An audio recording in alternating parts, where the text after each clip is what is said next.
Pour des puffs chess bien légers et aériens, on commence avec du bas beurre en mélangeant du lait végétal avec du vinaigre qu'on met de côté pour épaissir pendant qu'on va mélanger nos ingrédients secs, soit de la farine de sarrasin, de la farine de blé entier,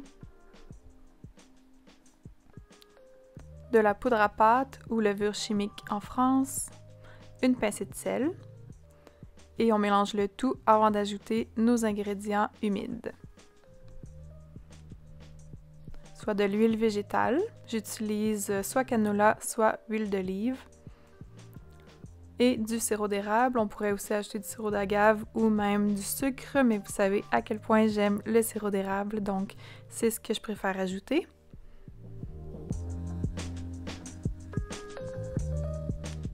De l'extrait de vanille pure, c'est pas obligatoire, mais évidemment ça ajoute un bon goût.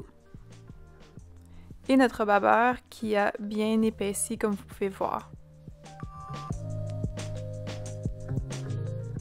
On peut combiner le tout, éviter de trop mélanger, on veut juste que tout soit bien combiné, qu'il n'y ait plus de petits bouts secs.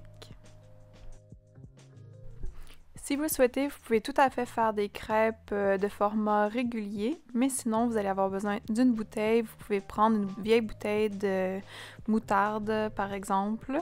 Pas besoin d'acheter une bouteille juste pour ça.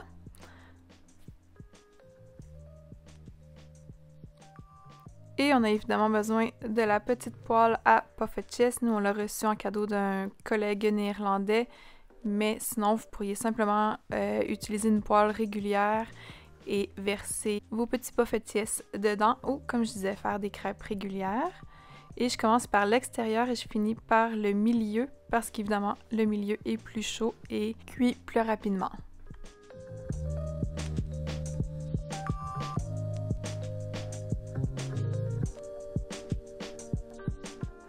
Les puffed chess sont prêts à être retournés quand on voit des petites bulles apparaître à leur surface et ne jugez pas ma technique, je suis vraiment mauvaise.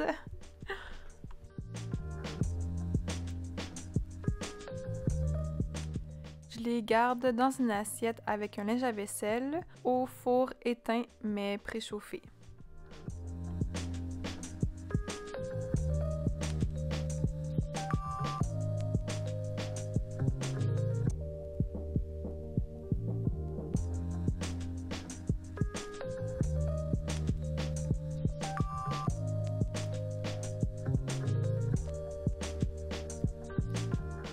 La façon traditionnelle de les déguster est avec du beurre et du sucre en poudre, mais pour un petit déjeuner plus complet, j'ajoute des fruits et évidemment beaucoup de sirop d'érable.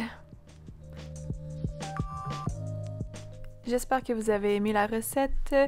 N'oubliez surtout pas de laisser un like à la vidéo, abonnez-vous pour plus de contenu et laissez-moi un commentaire si vous l'essayez pour me dire comment vous avez trouvé. À bientôt!